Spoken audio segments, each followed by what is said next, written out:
l'époque des hypervitesses, de plein de choses à faire et des retards partout. Avancer. Tu dois travailler, travailler et travailler. Ordre et désordre. Je dirais... Sous tension. Connecté. Paradoxal. Moi, je la trouve chamboulée. Prometteuse. Angoissante. Anxiogène. Superficielle. Singulière. Je dirais qu'elle est éreintante. Positif.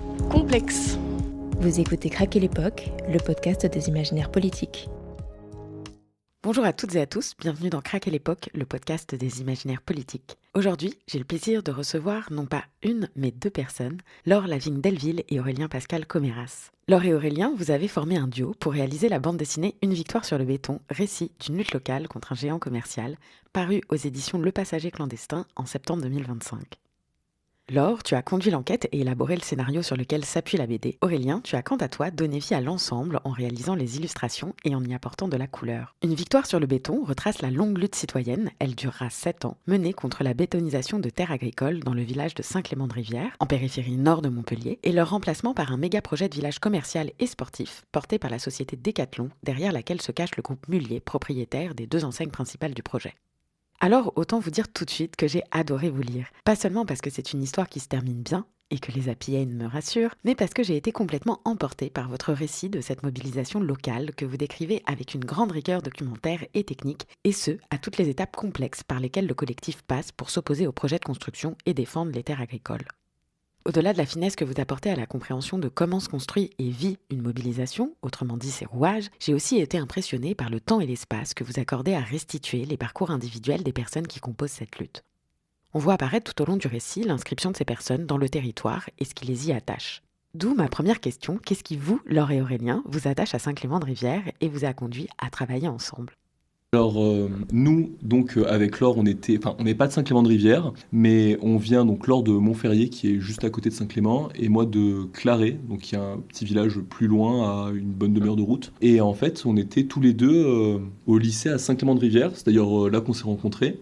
En seconde, dans la même classe, voilà. Et quand on s'est rencontrés, moi, j'étais pas très très rigoureux au lycée, et je passais beaucoup de mon temps à faire des BD ou à faire même une BD en particulier pendant une année Laure faisait partie, donc on était dans le même groupe d'amis et donc faisait partie du récit. C'était un petit peu un écrit fantastique sur notre groupe.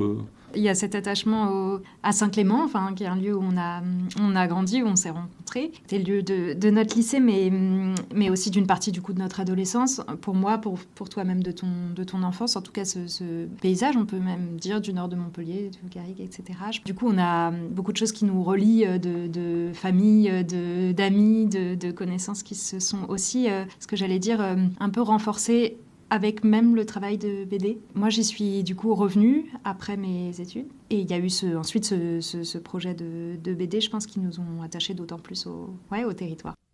Donc si je comprends bien, en fait, votre engagement dans cette lutte, il semble avoir précédé l'idée de raconter la lutte elle-même en BD. Il y a ce projet de construction et un début de mobilisation, et vous avez de la famille et des amis qui habitent à Saint-Clément ou dans les alentours et qui vous en parlent.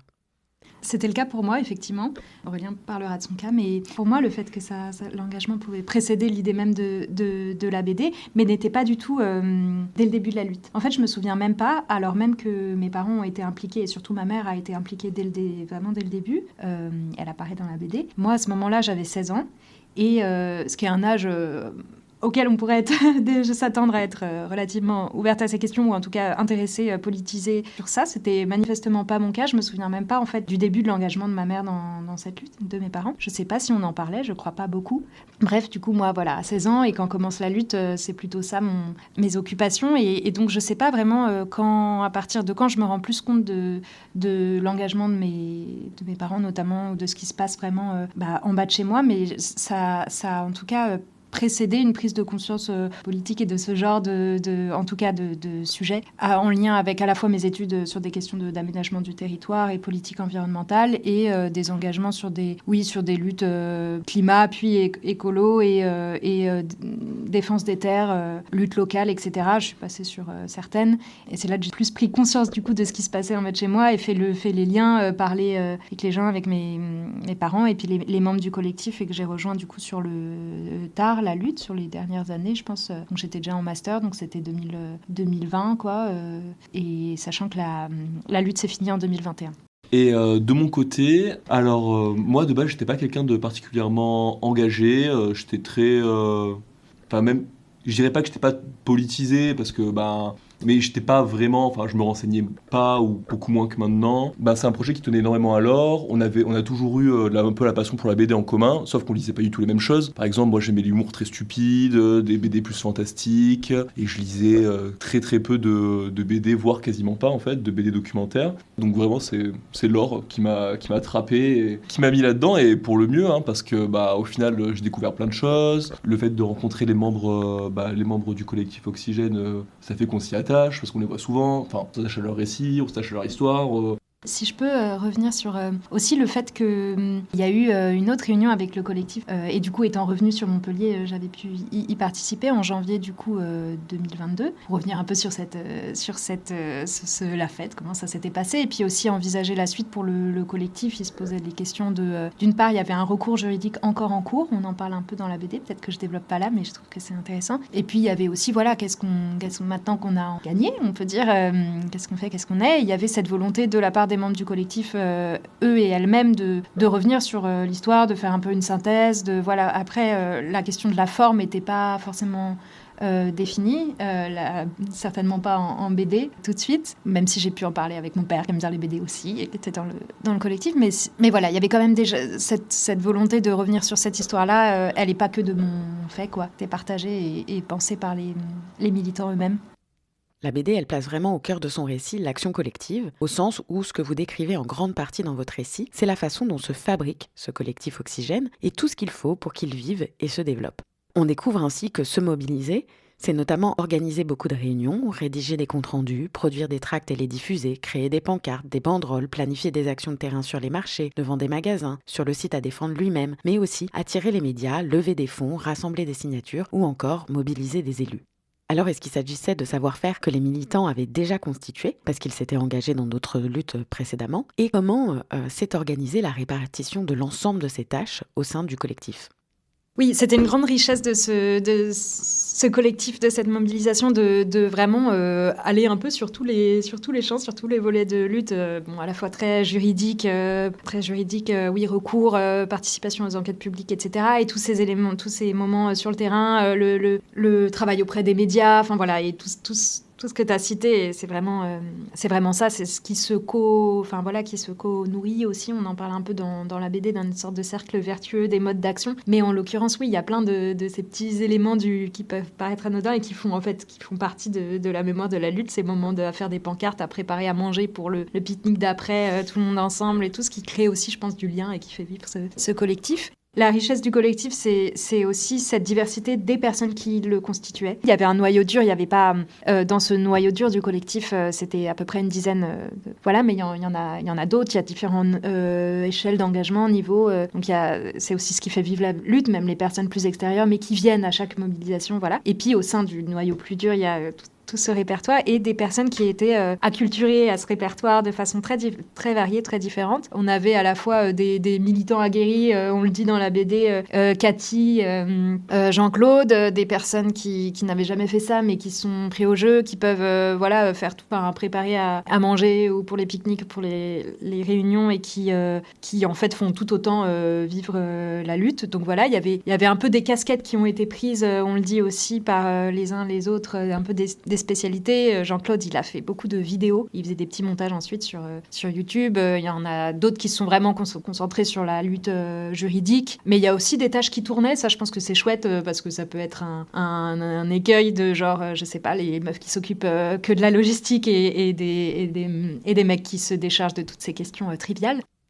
Alors justement, je me permets de rebondir à ce que tu évoquais, Laure, à dessein, sur l'aspect juridique, parce qu'il me semble que l'un des grands points forts aussi de la BD, à côté de tous les répertoires d'actions que vous mettez en avant et que l'on vient de mentionner, c'est le fait qu'elle insiste aussi sur tout l'aspect juridique et technique qui accompagne le travail du collectif. Et ça, il me semble que c'est quelque chose d'important parce que souvent, c'est un aspect qui est assez invisibilisé dans l'histoire des luttes. Ce que vous montrez très bien, c'est que lutter, c'est aussi être présent à des commissions, lire, comprendre et réagir à des rapports, contester des décisions de justice et formuler des recours. Le tout en s'attachant à chaque fois à effectuer un travail monstrueux de traduction de choses techniques pour les rendre accessibles au plus grand nombre, c'est-à-dire à l'ensemble des militants. Et on voit très bien dans la BD qu'il aurait été très compliqué de mener à bien la lutte sans la participation de spécialistes et de chercheurs, mais aussi de personnes qui disposent du temps nécessaire pour mener à bien la lutte. Effectivement, c'est un boulot énorme qui est souvent... Enfin, c'est ce que tu as dit, invisibilisé et en fait accompli à chaque fois, pour l'avoir vu dans d'autres collectifs, dans d'autres espaces, il y a ce boulot énorme de décortiquage des dossiers. Enfin, la première étape qui peut être l'enquête publique sur le permis d'aménager pour tout type de projet, il y a un dossier disponible pour l'enquête publique qu'il s'agit de décortiquer et qui n'est jamais si accessible que ça, quoi. Et encore, il faut aussi connaître l'existence même de cette procédure, etc. Et c'est vraiment ça dont on voulait parler aussi. C'est aussi ce fonctionnement de l'État, des instances, du système politico-administratif, qui fait quoi, qui me tenait à cœur de restituer, que moi je connaissais par ailleurs via mes études en aménagement du territoire, etc. Et là, voir ce collectif, mais comme tellement d'autres, avec parfois, même parfois où il y a des défaites, j'allais dire, parce que malheureusement, il suffit pas de seulement comprendre. Il y en a beaucoup qui ont compris, qui ont décortiqué, qui ont mis aussi à jour les failles du coup parfois de ces procédures-là. Il y a même plusieurs erreurs qui fonctionnent entre elles et enfin qui entre elles permettent au projet de passer en fait. Effectivement, c'était un dossier vachement complexe qui est aussi en fait pour moi un des points de départ de la BD. On a parlé d'autres. Enfin, il y avait d'autres choses qui me motivaient, mais en janvier 2022, du coup, après la fête de la victoire, donc il y a déjà l'abandon par Decathlon, mais il y a encore cette procédure en cours qui est l'appel sur l'autorisation au titre de la loi sur l'eau. Quelques mois après, au printemps, les militants se posent la question en janvier à cette fameuse réunion où j'étais après la victime, c'est le bilan de la victoire. Ils se posent la question, les militants, militantes, le collectif, de maintenir cette bataille-là, sachant qu'ils ont déjà gagné, entre guillemets, les terres ont été reclassées en terres agricoles et Decathlon s'est retiré. Il y a des avis qui divergent. Une personne qui dit on s'expose en fait à perdre, ça sert à rien, c'est potentiellement de l'argent, voilà. Finalement, il y a un consensus qui se fait autour du fait c'est important. On a beaucoup travaillé le dossier de l'appel. On est convaincu qu'il y a ces erreurs qu'il s'agit de démontrer. Voilà. On maintient l'appel. Finalement, ce n'est pas jugé parce que Decathlon fait une lettre à la cour administrative. C'est passé à la cour administrative de Toulouse pour que ce soit... Enfin voilà, en mode, ça n'a plus lieu d'être. Voilà. L'État verse quand même une compensation symbolique au collectif. Et 1 000 €, je crois. Et ça, c'était au printemps 2022. Donc, il y avait... Et c'est pas du tout médiatisé parce que voilà, ça a déjà été gagné depuis 6 mois.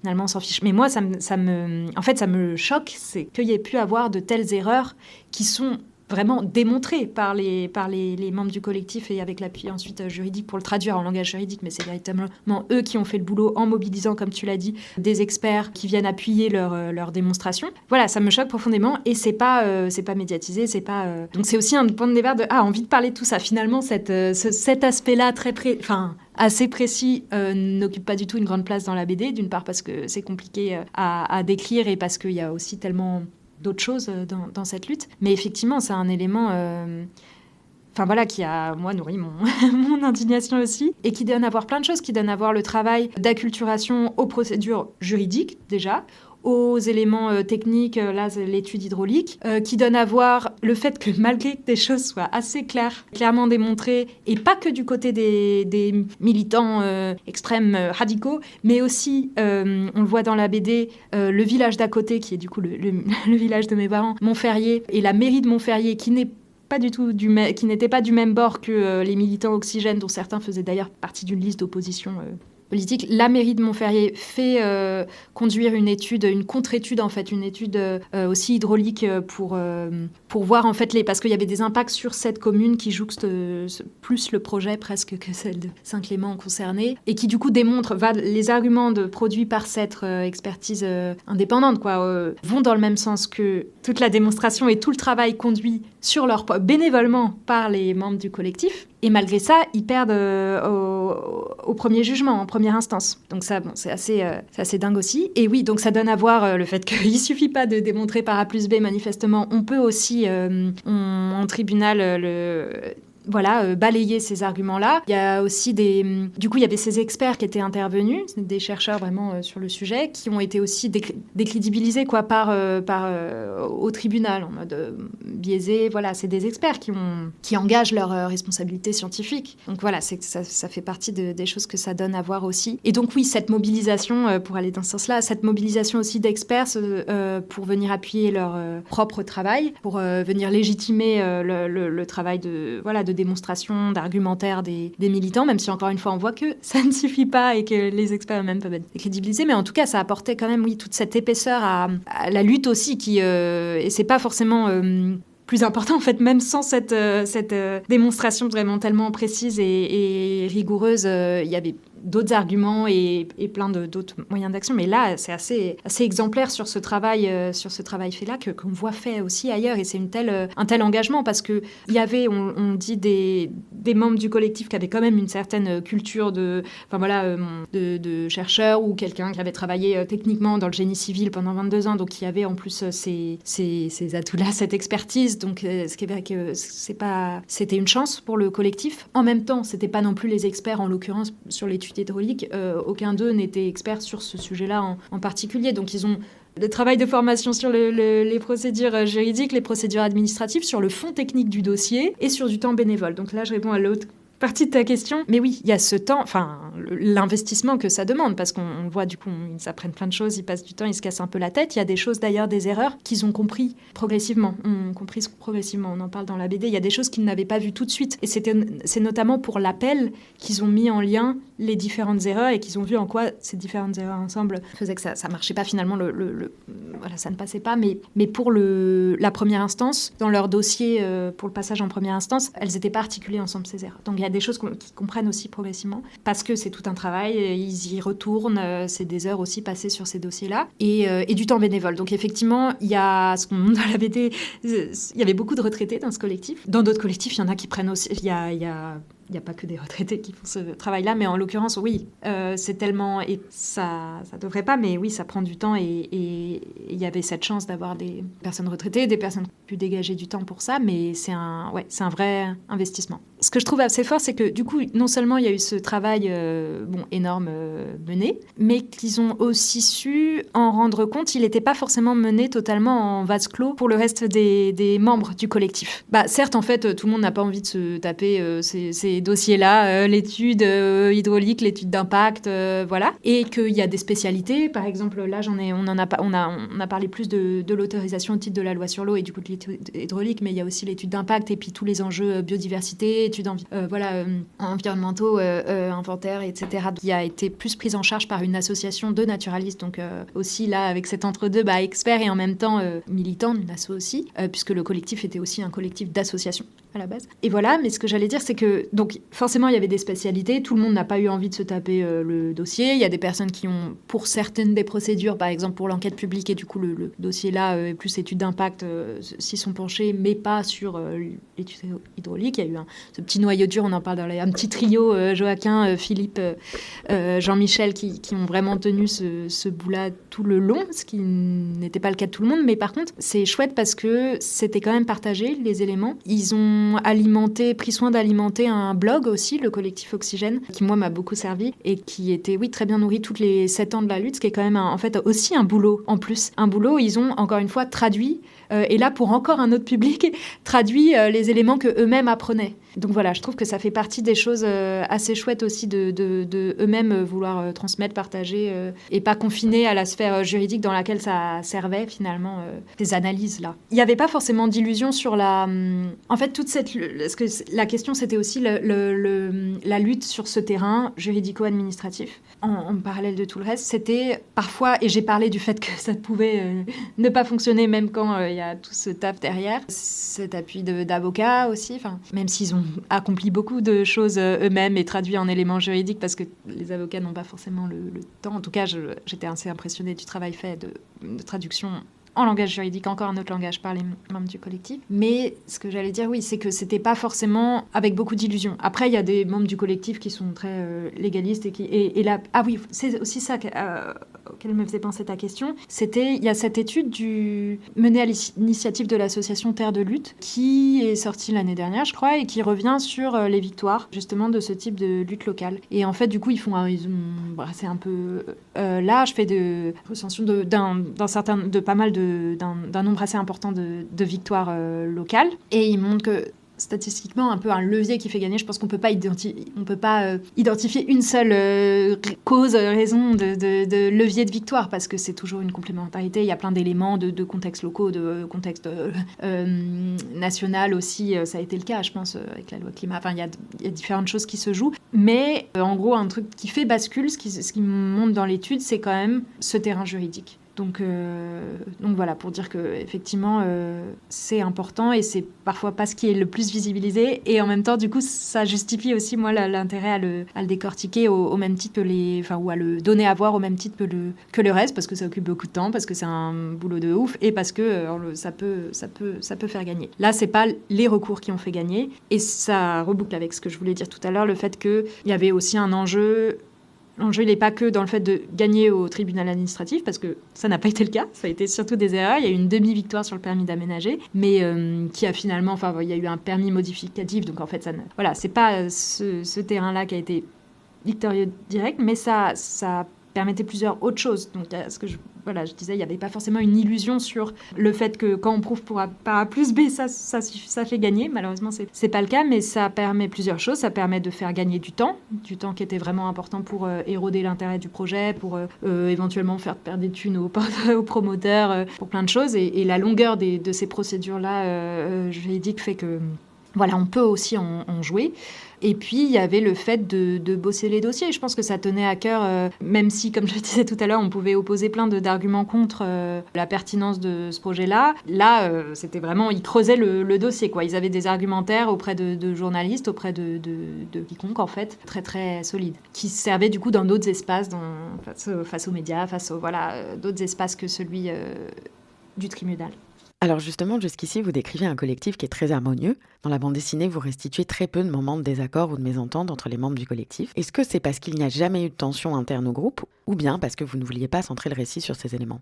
Alors, interne, il n'y en a pas eu tant que ça, même pas vraiment. Hein. Il y avait juste... il y a eu des petits désaccords sur comment est-ce qu'ils voulaient que le collectif soit vu, si je me trompe pas. Non, pas vu, comment... Il y avait et on le met très rapidement dans le chapitre 2, des membres du collectif qui ont pu se poser la question de... Il y avait, au moment de la constitution du collectif, une question sur le fait d'inclure, par exemple, des partis politiques. Ce sur quoi des personnes ont mis un peu un veto, en disant, déjà, d'une part, on ne rentre pas dans le collectif à titre individuel, il faut être représenter une association et pas de parti politique, en gros, pour résumer. Et ça, c'était pas forcément compris par certaines personnes. Mais en même temps, ça n'a pas été l'occasion de débats hyper houleux. Ça peut être des choses qu'on nous a redit là 7 ans après en mode on n'a pas compris pourquoi machin voulait qu'il n'y ait pas, voilà. Qui était plus une peur je pense, c'était une peur de perdre la main, que ce soit réapproprié.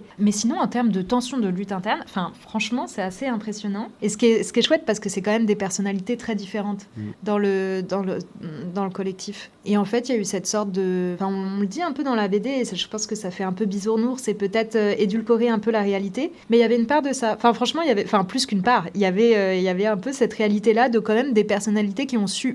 très différentes, mais qui... ça peut-être une culture du consensus aussi, un truc qui fait que... Voilà. Aussi une certaine le fait que chacune puisse investir des choses qui lui tiennent à cœur, et du coup, c'est choses parfois différentes, et qu'il y avait cette liberté-là donnée au sein du collectif. Mais c'est vrai qu'à chaque fois, les retours que les membres nous faisaient des membres en général ou de certains autres membres plus spécifiquement, c'était souvent que des retours positifs ou des anecdotes rigolotes, mais jamais de la tension ou même, par exemple, j'ai pas l'impression qu'il y ait eu...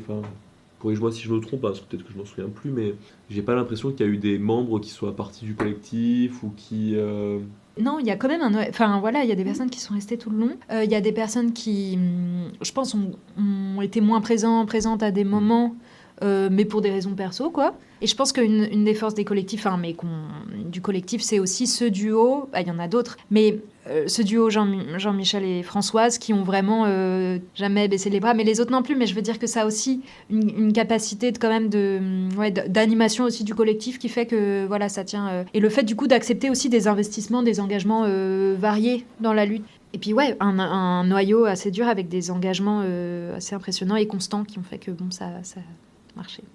La mobilisation du collectif Oxygène contre la bétonisation des terres agricoles, ça fait vraiment aussi écho à d'autres luttes contre d'autres projets de construction, comme par exemple Notre-Dame-des-Landes ou plus récemment les bassines. Et quand on repense à ces mobilisations, il est difficile de ne pas avoir en tête, malheureusement, les moments d'affrontement particulièrement violents qu'il y a eu entre les militants et les forces de l'ordre. Dans votre récit, vous ne faites quasiment pas référence à ce type de confrontation. Il me semble que vous mentionnez une fois la présence de gendarmes. Vous mentionnez également la présence d'un agent des renseignements généraux, dont on espère d'ailleurs qu'il s'est converti à la permaculture, comme vous lui suggérez dans une planche. En tout cas, on a l'impression qu'il y a une volonté du collectif à ne pas se mettre dans des situations qui pourraient conduire à ce type de face-à-face.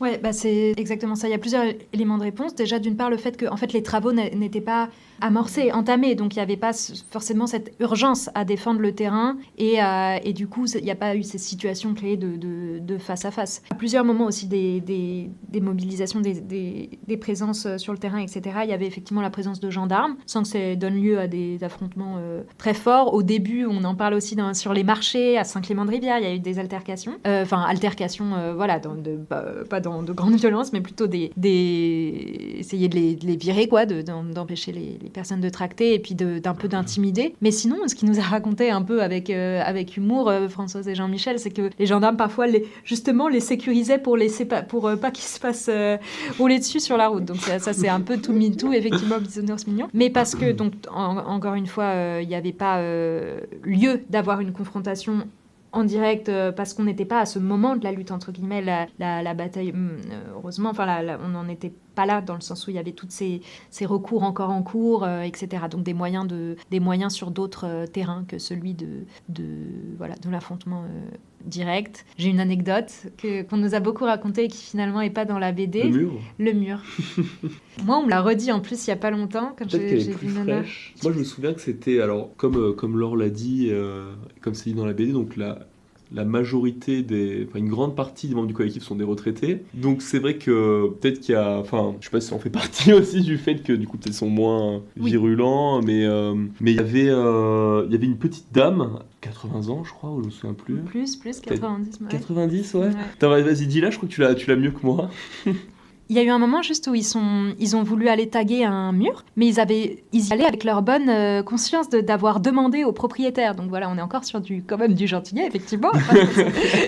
Et donc ils avaient croyaient avoir demandé au propriétaire et donc aller en toute bonne foi peindre ce mur, quoi. Et en fait, là, la police arrive et veut les embarquer. En fait, il y avait le frère du propriétaire qui n'était pas au courant et qui avait appelé la police, quoi. Mais c'était même pas du tout une intention de taguer. Il pensait avoir vraiment demandé, c'était un mur un peu exposé, pas direct. Et donc à ce moment-là, il y a eu la police qui arrive et qui essaye de... Et il y a ça c'est ce que nous a raconté les autres personnes qui étaient présentes à ce moment-là, qui étaient hyper marqué ce moment qui avait été très drôle de cette dame de plus de 90 ans qui devient tout d'un coup très énervée contre les policiers qui veulent l'empêcher de peindre et je sais plus quoi, qui se débat un peu, quoi, qui malmène je crois qu'elle malmène toute petite dame, en plus vraiment très petite en taille, qui s'énerve un peu contre la police. Donc ça c'est drôle. À un moment s'est posé la question aussi par d'autres militants, mais qui pouvaient peut-être plus jeunes, qui venaient du centre de Montpellier. Il y avait aussi une autre lutte à côté qui avait mobilisé une autre typologie, on va dire, de militants.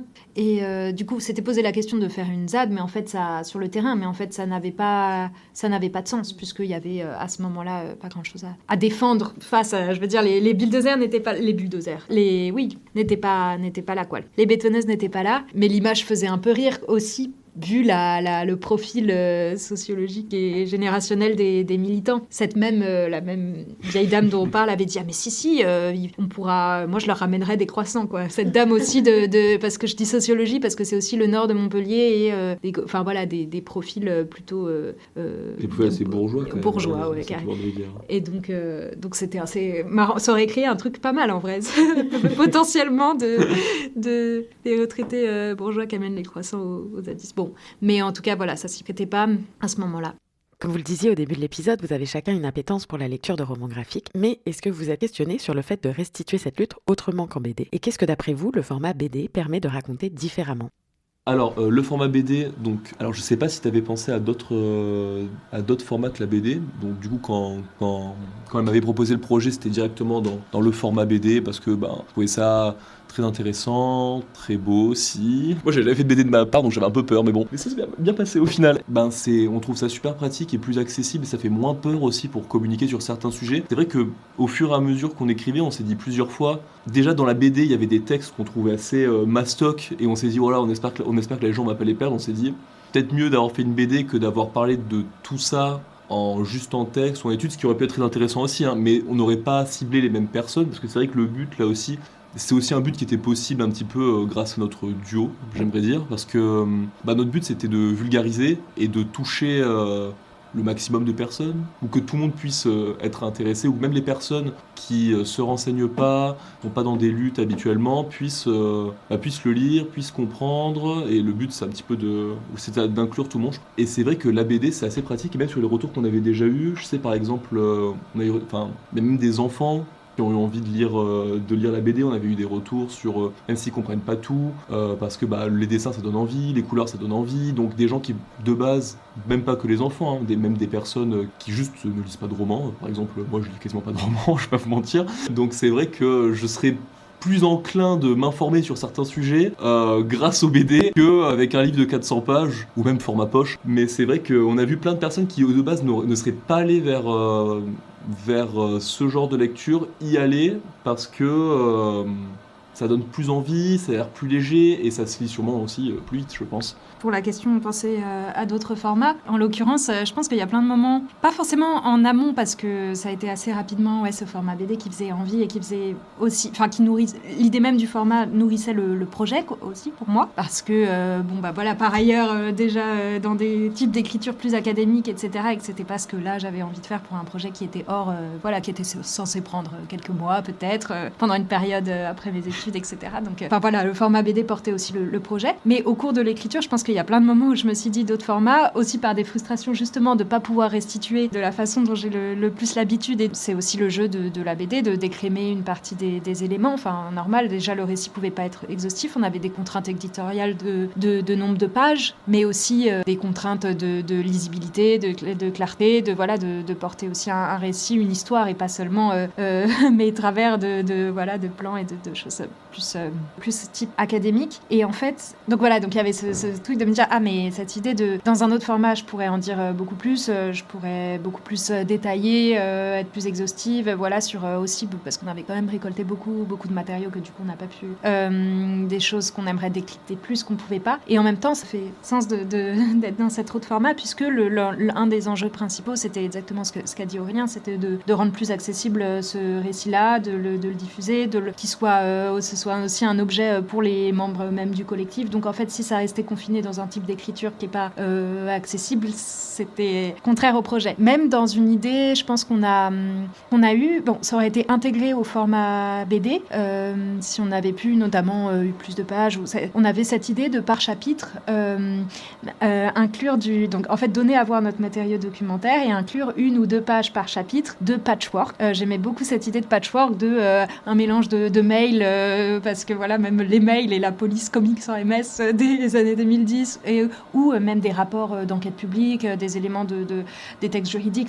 J'aurais beaucoup aimé donner à voir ça aussi, parce qu'on a envie c'est un des buts de la BD, de faire un peu comprendre plein de choses, de donner un peu de la matière comme ça. Donc ça, c'était une idée d'un autre format qu'on aurait intégré à la BD, et finalement on l'a pas fait, mais ça aurait pu être chouette. Et je pensais à des formats comme ça aussi. Il y a des livres, plutôt livres avec plus d'extraits, des photos, des choses comme ça. Mais je pense que encore une fois, Donc je m'étais dit ça aussi à un moment pour répondre à mes propres frustrations pendant la BD, de me dire au pire en plus à côté il y aurait un livret avec tous ces documents-là et puis on pourrait tout mettre. Et c'était plus pour me rassurer parce que encore une fois c'est pas forcément même s'il y a des bouquins un peu de ce format-là que je trouve trop chouette où ça donne un peu il y a des images d'archives, etc. Mais encore une fois c'est pas une BD, ce serait pas un ouvrage sur lequel tu tombes un peu randomly dans les librairies et que tu choisis parce qu'il y a plein de couleurs, etc.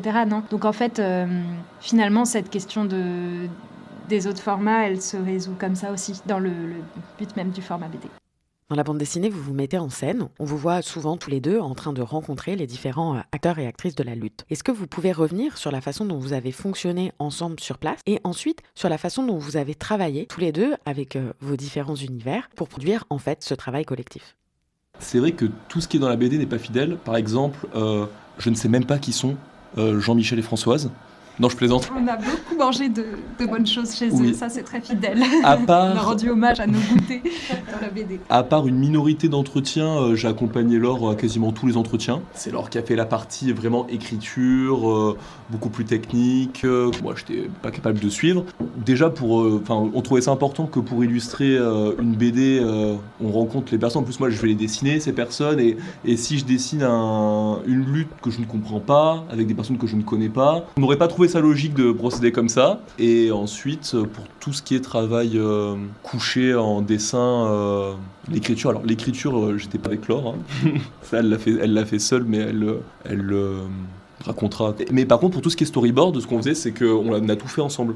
Par exemple, c'est moi qui dessinais, mais en fait, c'était plus facile d'être ensemble. Alors déjà, on avait la chance d'avoir pas mal de temps à consacrer à certains moments à la BD. Et donc, on bossait ensemble et directement, on faisait les tests de storyboard ensemble parce que le retour est beaucoup plus rapide. Il n'y a pas de retour par mail ou de retour de « là, je t'envoie ça, je te réponds vendredi ». Là, c'est juste « non, ça me plaît pas, ok, on refait ça, ouais, non, ça, je trouve ça peut-être plus loin, ça plus proche ». Et en fait, comme ça, on a réussi à faire le storyboard à deux. Donc, moi, je dessinais, je proposais des idées et Laure proposait des idées. Et voilà, donc il y a beaucoup eu un travail à quatre mains.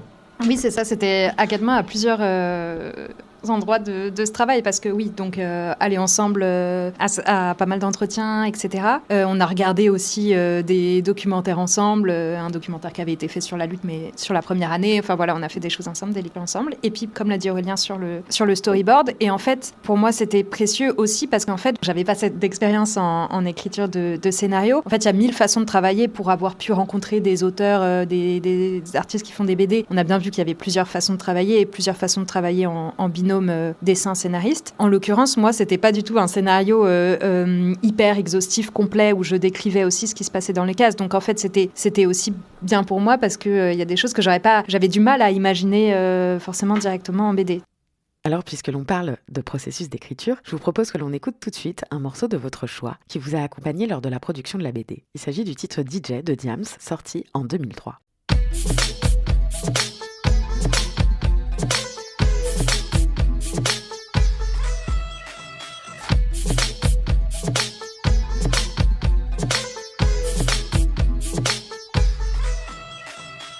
Moi qui fais la vibe avec mon mec, j'ai pas de temps à perdre dans des prises de tête. Pourquoi tu m'observes? Pourquoi tu me regardes? Tu veux mon mec ou quoi? Je te mets en garde, on touche pas ça, on baisse les yeux. T'as cru que t'avais du style dans ton pot de pêche bleu? Mais meuf, j'ai le même, on a toutes le même, car on va toutes se ruiner chez H&M.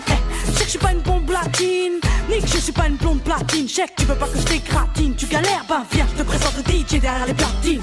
Je sais que je suis pas une bombe latine, ni une blonde platine. DJ, je sais que je suis pas une bombe latine, ni une blonde platine. DJ, laisse-moi kiffer la vibes avec mon mec. Je suis pas d'humeur à ce qu'on me prenne la tête. Laisse-moi kiffer, j'ai mes soucis donc s'il te plaît arrête. Laisse-moi kiffer la vibes avec ce que j'aime. Non, non, non, non. Laisse-moi kiffer la vibes avec mon mec. Je suis pas d'humeur à ce qu'on me prenne la tête. Laisse-moi kiffer, j'ai mes soucis donc s'il te plaît arrête. Laisse-moi kiffer la vibes avec ce que j'aime. Non, non, non, non. Je suis pas d'humeur à ce qu'on me saoule. DJ, y'a de la foule donc mes noix sont fous. Pourquoi tu fais genre, je te vois venir avec tes belles jambes, tu crois tout permis, mais baisse les yeux. Trouve-toi un autre mec que c'est mieux, laisse tomber le mien, sérieux. Rien que tu ris, rien que tu teases, rien que tu te prends pour Alicia Keys. Y'a trop de coquines, trop de balles, copines, de stars qui se la pètent entre copines. Trop de minettes qui veulent se faire remarquer, trop de fillettes qui font les belles à peine débarquer. Moi, je suis pas une bombe latine, ni une bombe platine, DJ. Je suis pas une bombe latine, ni une bombe platine, DJ. Laisse-moi kiffer la vibes avec mon mec. Je suis pas d'humeur à ce qu'on me prenne la tête. Laisse-moi kiffer, j'ai mes soucis donc s'il te plaît arrête. Laisse-moi kiffer la vibes avec ce que j'aime. Non, non, non, non. Laisse-moi kiffer la vibes avec mon mec. Je suis pas d'humeur à ce qu'on me prenne la tête. Laisse-moi kiffer, j'ai mes soucis donc s'il te plaît arrête. Laisse-moi kiffer la vibes avec ce que j'aime. Non, non, non, non. Je suis pas d'humeur à ce qu'on me prenne la tête, non. Ni d'humeur à ce qu'on drague mon mec. Tu connais ni mon histoire, ni mes problèmes. Cherche-toi un motard ou un mec open.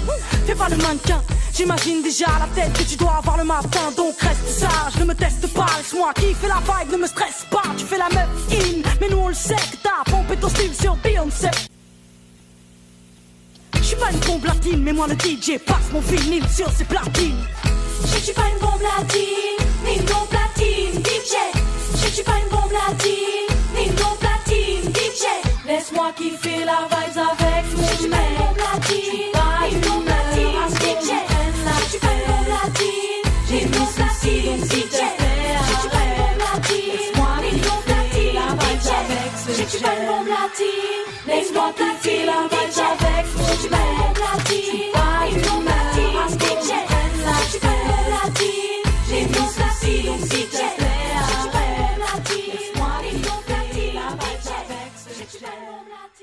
C'était l'iconique titre DJ de Diams qui a certainement rappelé beaucoup de souvenirs aux auditeurs et aux auditrices. Pourquoi Laure et Aurélien, vous avez choisi de vous accompagner dans votre écriture de ce titre ? Je sais pas. Est-ce que tu te rappelles, ça c'était plus au début, C'était au tout début. mais je sais pas si tu te rappelles de cette planche que moi j'ai retrouvée à l'occasion de ce petit travail d'archive dans nos propres documents de travail la semaine dernière. T'avais fait une planche qui n'apparaît plus du tout dans la BD et qui même ne relève plus du style et des éléments qu'on a finalement incorporés dans la BD. C'était une planche où on suivait une dame inconnue qui s'habillait dans sa salle de bain, s'occupait de ses enfants. Et il y avait cette chanson, elle arrêtait pas de chanter cette chanson, je suis pas une bombe latine. Elle était fan de Diams, tout comme Aurélien, parce que c'est la chanson que tu avais en tête au moment de l'écriture de cette planche. Et cette dame passait, ensuite on la suivait dans sa journée, elle était ensuite en voiture et passait à un endroit où tractaient les militants. Voilà, c'était pour donner un autre point de vue sur des moments de cette lutte aussi, où donc donner plus nous on voit là finalement dans les BD plutôt les militants qui tractent, mais là c'était le point de vue d'une personne dans sa voiture et qui écoutait cette chanson là. Maintenant que tu me le dis, bah oui je m'en souviens déjà, mais ça m'était pas du tout revenu. Pourtant t'as beaucoup chanté Diams. Ouais, ben quand je travaille, pour l'anecdote, j'ai des chansons tout le temps qui sortent dans ma tête et j'ai besoin de les mettre à l'oral. Bon ça va parce que Laure elle est patiente et elle aime bien aussi chanter, donc ça va, c'est ok. Mais oui, donc Diams en a fait partie, j'avais oublié, alors qu'en plus cette chanson je la connais quasiment pas, je crois, hein. Je connais vite fait le refrain. On est de 98 avec Laure, ouais. Donc on a quand même connu, hein. Moi j'ai écouté l'album dans ma bulle quand c'est sorti et tout, de Diams. Ma cousine, mais c'était pas l'époque de la BD, on aurait pu trouver ça aussi. Qu'est-ce qu'on écoutait proposer ça comme chanson, je veux dire, qu'est-ce qu'on écoutait à l'époque ensemble? À l'époque de la BD. Mais si je peux faire une autre remarque sur Diams aussi, en re-regardant, elle parle que tout le monde est habillé en H&M dans la chanson. Et donc ça, c'est une reconstitution a posteriori, puisque j'ai regardé là aujourd'hui, mais je trouve ça drôle aussi, parce que du coup, bon, le lien, je sais pas si vous le voyez, mais un peu fast fashion, surconsommation, et qui est typiquement le genre de truc qu'on peut retrouver dans les malls et qui reflète voilà, cette uniformisation, ce genre d'industrie fast fashion, enfin Décathlon, ça peut paraître un peu éloigné, mais en fait, il y a ce truc de centre commercial dans ma tête. Eh bien, je vous propose qu'on se quitte sur ces souvenirs des années 2000. Merci beaucoup, Laure et Aurélien. On se retrouve la semaine prochaine pour la suite de cet épisode. Craquer l'époque est un podcast produit par Radio Radio, en partenariat avec Collatéral, la Gaîté Lyrique, les Chants Libres et le service culturel de Rennes 2. Cet épisode a été réalisé par Juliette Duclos-Valois. Rendez-vous la semaine prochaine pour la suite de cet entretien.